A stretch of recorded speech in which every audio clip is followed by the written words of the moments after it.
Streamline multiple endpoints effortlessly using eZintegrations, consolidating them into a unified pipeline. Join us for a demonstration of how we integrate Oracle Cerner API with Oracle Database in this video. Log into your eZintegrations account, click eZintegrations, and begin by adding the integration bridge.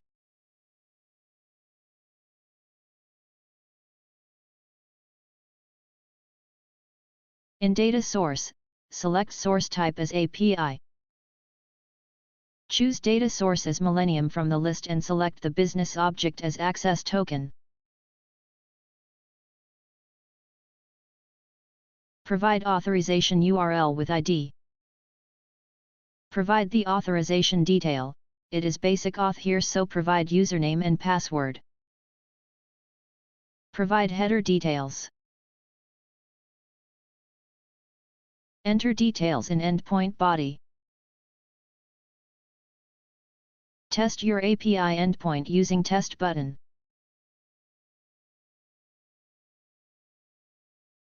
We can see the response in JSON format. Here, we are generating access token for encounter endpoint. Next, navigate to Operations to begin transforming, wrangling, and cleaning the data. We can see the list of all the operations by scrolling here. The first operation that we will be using is send keys top of root. This operation helps in sending the nested value to the top level to fetch the data. The value that we receive using API in the data source gets stored in a key called Bizdata dataset response.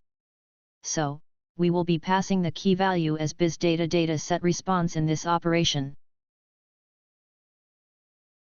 Append operation is used for creating a key value in the data set. In the data source, through business object we fetched the details for access token. Now, using the append operation we will be sending the token value to the new column for using it in authorization. Data extractor operation extracts key and its value from JSON response.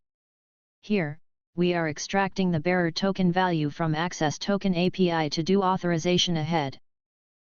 API operation is useful in adding multiple endpoints in the same integration bridge. Using API operation, we will now add new target and business object as encounter in system. Under system, we are creating a new target and renaming it to encounter.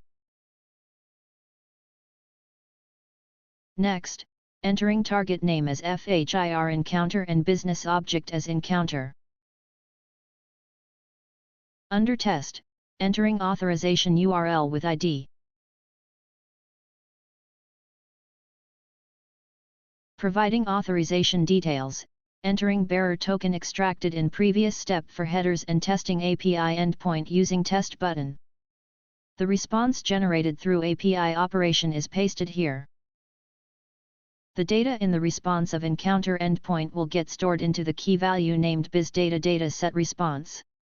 Using data extractor operation, we will extract the value from the key called Bizdata dataset response. Using send keys top of root operation, nested value is sent to the top level to fetch the data. Here, we will pass the key value extracted earlier, that is Bizdata dataset response.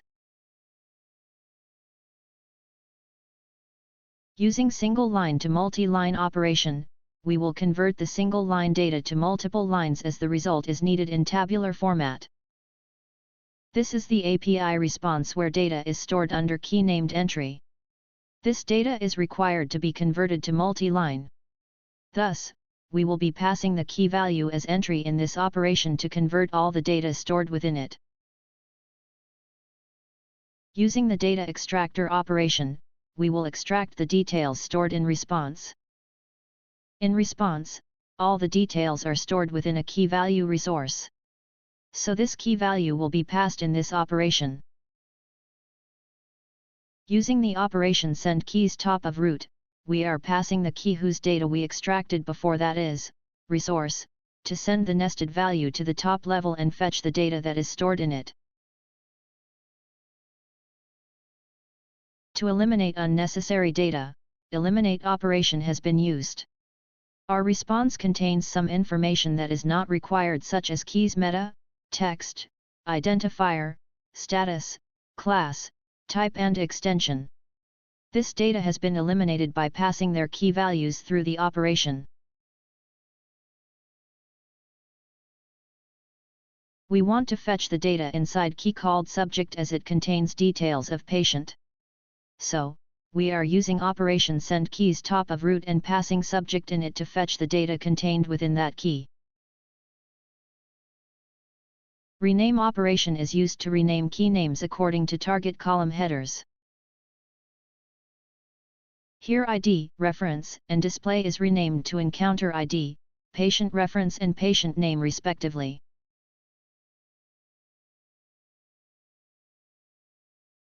Using send keys top of root, we will fetch the data inside key value service provider. Using rename, columns are renamed according to target headers. Using append operation, we can create a new column and save all the data extracted in it. Here, we are creating a new column called patient location and saving the JSON data extracted from key called location. Using eliminate operation, we are eliminating the key value called location. Now, using send keys top of root, the key created, that is patient location, is passed to fetch data since the data within it is nested.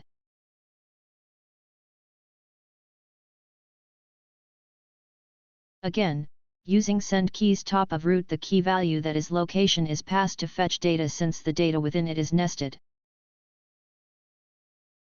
Using rename, we are renaming reference to location reference and display to location name.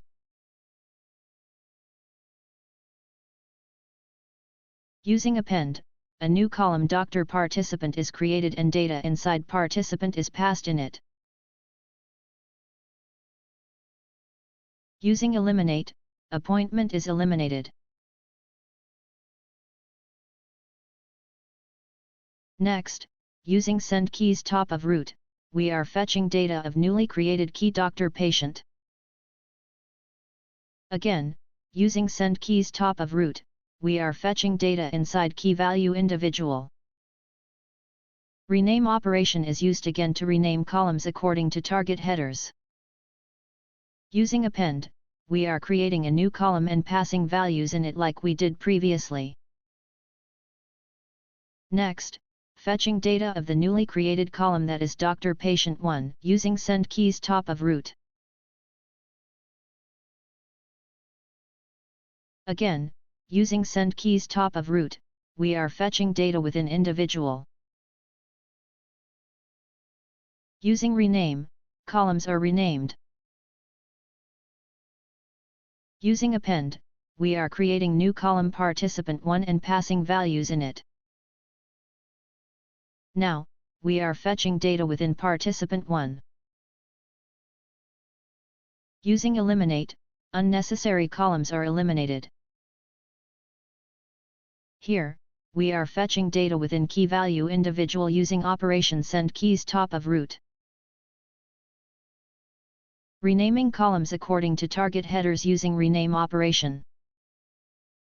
Once the data transforming process is completed, we will prepare the data to be sent to the database. To send data to the Oracle database, we will create a new column using the append operation, in which we are passing the new column name called new key.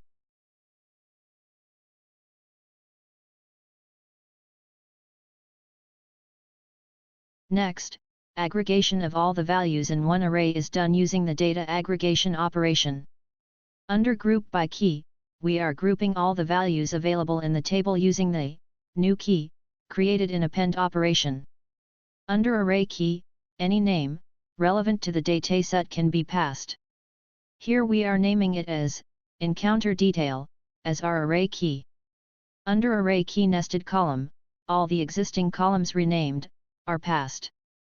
Lastly, a tuple is created for all the columns to read data from single line using single line to tuple operation. We are using this operation to load data in bulk in database, so we are mapping the columns along with the comma separated values. Informative and detailed documentation is available for each operation.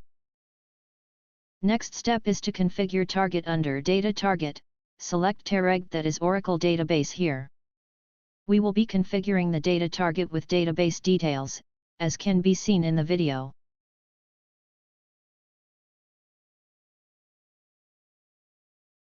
The tuple key that holds the tuple data from single line to tuple operation should be passed here. Once all the details are furnished, click on Execute to check the running status of database. Now, in the Summary section, provide the name and description of the integration bridge. Under Schedule, we can schedule the frequency of integration or select interval as per requirement. Here, we are setting it to 6,000 seconds. Once everything is done, click on Submit. The integration bridge can be seen in the list. We can now proceed to run the integration bridge and check the results in live streaming logs, since the integration bridge is now built. This is Oracle Database showcasing practitioner table with all the columns. Data can be seen coming to the target. Millions of records can stream into target after starting integration bridge. With eZintegrations, get a seamless and faster EHR integration experience.